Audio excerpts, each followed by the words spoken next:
तो वर्टिब्रेट्स में केवल इकलौता हमारा क्लास है जो फिशेस का है जिसमें गिल्स के द्वारा रिस्पिरेशन होता है। तो एग्जाम के दिन गलत होने की बात दो हो गई। एग्जाम के दिन बोलेगा गिल्स के द्वारा रिस्पिरेशन बताओ किन वर्टिब्रेट्स में होता है, तो मोलस्का और आर्थ्रोपोडा, सॉरी मोलस्का और आर्थ्रोपोडा दोनों के ऑप्शन रहेंगे, पर हमारा आंसर जाएगा नहीं, केवल क्या जाएगा, फिश जाएगा, क्योंकि वर्टिब्रेट पूछता है। अगर वो इनवर्टिब्रेट्स पूछा तो केवल क्या जाएगा तुम्हारे मोलस्का और आर्थ्रोपोडा। तो एग्जाम में ध्यान रखोगे। तो गिल्स की बात अगर करेंगे तो हमारे पास दो तरीके से तुम्हारे क्वेश्चन बन के आ रहे हैं। अगर हम बात करते हैं गिल्स,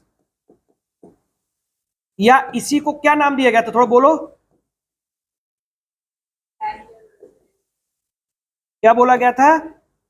अच्छा, लंग्स वाले को क्या बोला गया था? अगर गिल्स के द्वारा रिस्पिरेशन है तो ये तुम्हारे पास एक्वेटिक में होगा कि टेरेस्ट्रियल में होगा? एक्वेटिक में होगा। अगर इनवर्टिब्रेट्स की बात करते हैं तो इनवर्टिब्रेट्स में कौन कौन आएंगे बोलो? आर्थ्रोपोडा, और दूसरा किसको बताओगे? मोलस्का। और जबकि वर्टिब्रेट में बात करेंगे तो वर्टिब्रेट्स में बात करेंगे तो क्या हो जाएगी? फिशेस। रियल रिस्पिरेशन होगा, इनवर्टिब्रेट्स में होगा, वर्टिब्रेट्स में होगा, दोनों में होगा। आर्थ्रोपोडा, मोलस्का, फिशेस में होगा। एम्फीबियंस लाइक फ्रॉग, देखो एम्फीबियंस को लिखने के बाद क्लियर किया है कि amphibians like frog can respire through moist skin, है ना, क्यूटेनियस रिस्पिरेशन आल्सो।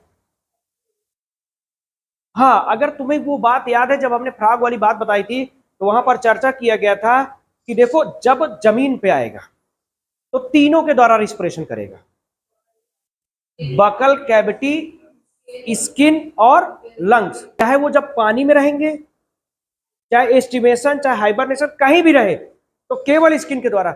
लेकिन तीनों कब करेगा? जब वो जमीन में आएगा। अब हमने इसको एक कहानी सुनाने की कोशिश की।